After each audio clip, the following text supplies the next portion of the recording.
Thank you for joining me here on the 48 Blitz preview show. I'm your host, Cam Derr. Last year, I think the word you described the Iron Bowl was wacky. This one a lot less wacky than last year, but Auburn, they had their chances, just unable to cash in on those 4 turnovers. Final Four, they took down powerhouse program that is UNC. They got revenge on Clemson, so staring down the barrel at the reigning national champions, well, that doesn't scare this team, not even a little bit. And 3 state championships are coming home to the Valley, but college hoops is only getting started, guys. March is here. And went away. It was a hard-fought battle. I'm joined here with head coach Stuart Steffen, the victorious coach in this game. Coach, that game was a grind. They take the lead in the second period. What was your message between periods there heading into the third? It's one of the oldest high school football teams here in the Valley, but it's been decades since a winning season has touched down in Lawrence County.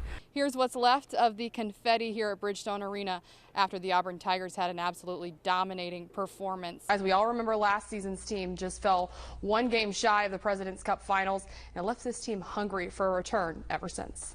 Leaps from 5th in the final moments of the race while the rest of the field went up in smoke. I told you I wanted to hear some confidence out of the Tigers, right? Well, today I think they came in here with a smooth, quiet confidence, a little bit of swagger too out of those guys. And to follow, yeah, it's the all-new head coach of the Alabama Crimson Tide. In his very first season leading the charge, it's Kalen DeBoer. Pearl said before that game that the key to winning it was not allowing Walter Clayton Jr. to be the best guard on the floor. Instead, he was the best player in the game last night. New first-year head coach and a whole lot of young guys on the team, but for you guys to be playing the way that you are here at the end of the season, what do you think that says about the growth of this team? Both sides of the football shined, but was quickly overshadowed by the same mistakes that has cost Auburn. As both teams come in tonight looking to remain front runners in the region, but also protect that shiny, perfect record. A battle of wits, you know, with between the pitcher and the batter, but what is it that you love about pitching? You hit the spot. It's absolutely mental. For 1 overall seed in the tournament sent Alabama State packing after a 20-piece win for the Tigers. But at times, guys, it wasn't pretty, and head coach Bruce Pearl has a new focus for his guys heading into game 2. What a senior season it's been for Alabama guard Mark Sears. He's averaged over 20 points per game all season long, and he's found another gear here in the NCAA tournament, averaging nearly 25 points per game. He led the Tide to their first ever Final Four appearance in program history, but a stat line like that doesn't happen by chance. This took hours and hours in the gym, putting up thousands of shots in the place where it all began, back home in the Shoals. He began dribbling before he could actually walk. I said, wow, he can dribble. Like he can't even walk. From an early age, Mark Sears had something special. I seen this kid coming out of nowhere, rebounding, jumping, scoring, playing defense, and doing all those good things.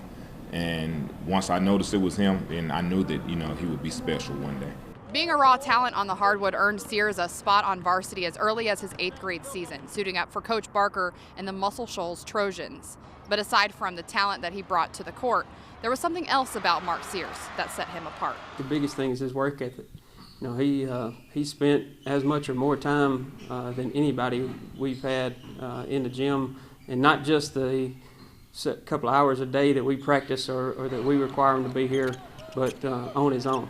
But despite being a 5-year varsity player, Mark's list of possible landing spots out of college wasn't a lengthy one, but he did find a home with the Ohio Bobcats. And then a new opportunity came, one from the transfer portal. When Alabama called, it was over. Like instantly, like he knew. And the rest is history, literally. This season, Sears broke the record for single-season points, eclipsing well over 700 and counting, leading his team to their first ever Final Four, a defining moment this weekend for the man from Muscle Shoals. A voice to silence the doubt and the naysayers.